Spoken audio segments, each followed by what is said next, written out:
Hello everyone, and welcome to another Top 5 Records video, and another one in the series in which I'm taking a closer look at the full body of work of Led Zeppelin. And today we have arrived at the second video, their second album, and also the second record they released in 1969. Imagine you're a fresh new rock band and you just released a masterpiece like Led Zeppelin I. Where are you gonna go? Well, Led Zeppelin made Led Zeppelin II. Released on Halloween Day in the UK and I believe a week before that in the United States. First of all, the question that comes to mind, because I'm a collector and I'm always looking for the original pressing of a record. And with this record, I thought, British band, I should go for a first UK Red Plum. But this record was not recorded in the UK or solely in the UK. This record was recorded in the US and the UK, wherever they could record. It's also written that way. Seriously, this record, they just wrote a song in between gigs, between concerts, between busy touring.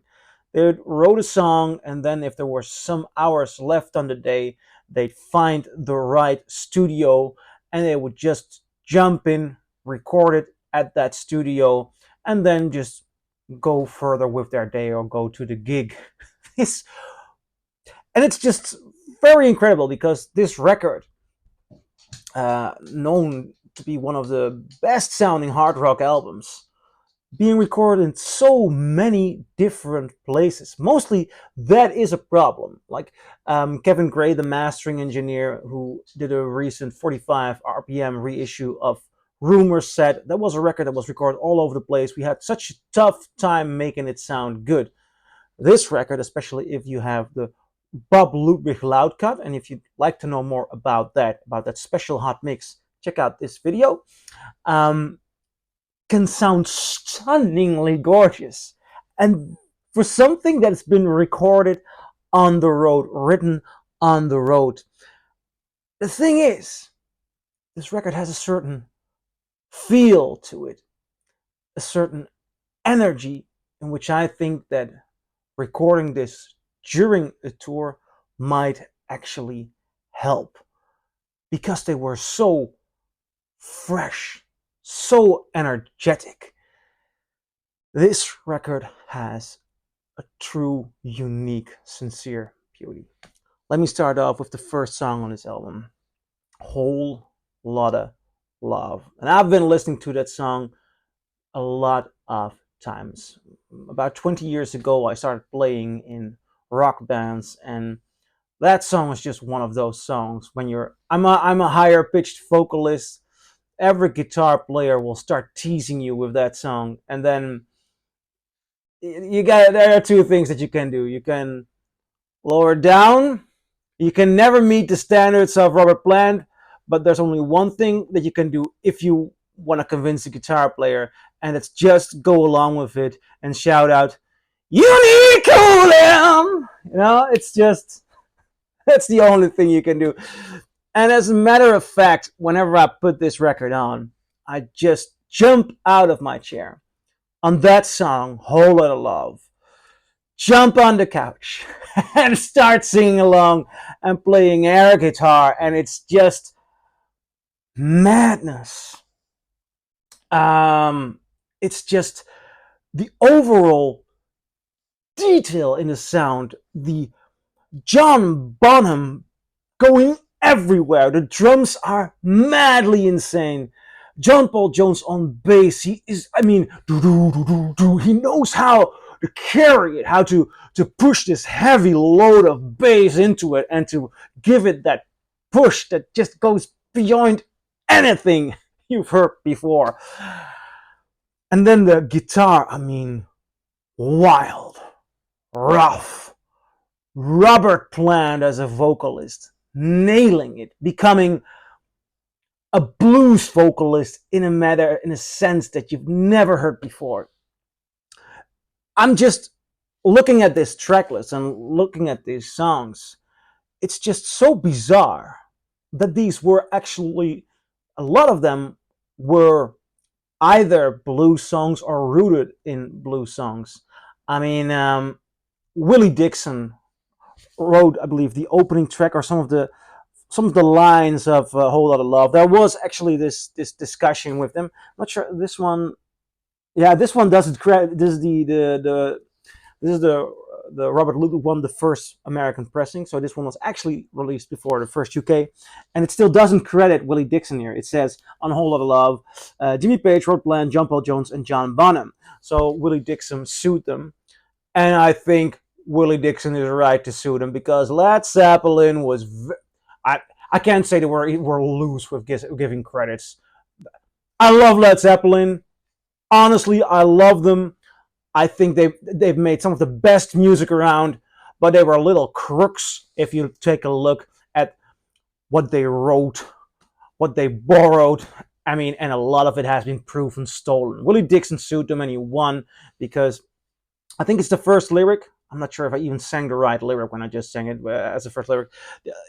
In a sense that it's the opening, there are elements there Willie Dixon wrote. There are more songs here that Willie Dixon actually wrote.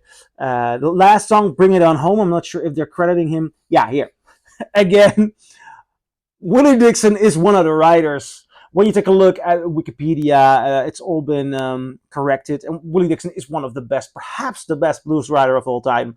But here, they just, on this first pressing, they credit themselves. Bring It On Home, written by Jimmy Page and Robert Plant. It's also Willie Dixon. Seriously, Willie Dixon. They were. Jimmy Page even said in an interview, I believe, that, yeah, well, I based it on some blues songs, and I actually expected that Robert Plant would change the lyrics enough for it to be a different song. So he put the blame on Robert Plant. Nah, nah, nah, nah, nah, nah. Be honest about your influences. Like the Rolling Stones were, they were honest, they paid tribute. The thing is, because if you're honest about it, it's just hard to imagine that it's rooted in Willie Dixon. It is very bluesy. There's a very bluesy element, but there is not one musician that stays so close to the originals, yet sounds so fresh, new, daring, hard out there years later, sound wise, playing wise, as Led Zeppelin. I mean, if this is where you can take the blues, imagine, well, we know what happened later, imagine what they can do to other genres. I'm still just stuck here with Whole Lotta Love as the first track, talking about it. What is and what should never be, second track, great track. The Lemon Song, another somewhat cover, Chester Burnett here. Great song. Then a truly original song on side 4. Thank You, written by Robert Plant. I'm gonna check if that's. Yeah, Jimmy Page also gets a credit here on the inner sleeve. But Jimmy Page gets lots of credit. We should give him credit, of course. I mean, he also produced this. The mastering engineer or the engineer. He was not the mastering engineer. The mastering engineer was Robert Ludwig, but the engineer in the studio, Eddie Kramer, said all credit production-wise goes to Jimmy Page. So that sound, that's a collaboration, and Jimmy Page just was a producer. So credit you where it belongs, and thank you. I thought it was mostly rooted into Robert Plant, but correct me if I'm wrong. Correct me if this cover is correct. Thank You is one of the most beautiful ballads from the 60s. Honestly, I think the way the guitar starts, the vocals of Robert Plant, it's just such a beautiful, sincere song.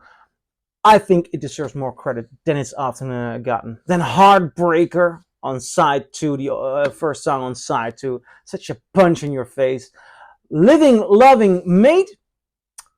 Honestly, I consider it a filler, and the band also did. I believe it wasn't played live or rarely played live. Same thing about Ramble On. I do like Ramble On, however, I wouldn't call that a filler. Thing is, even on this record, if it's a filler, it's not even a bad song. I just love the sound of the band. It's not incredible writing, but it's still constantly good, even though you recognize it as a filler. I hope I'm not vague here.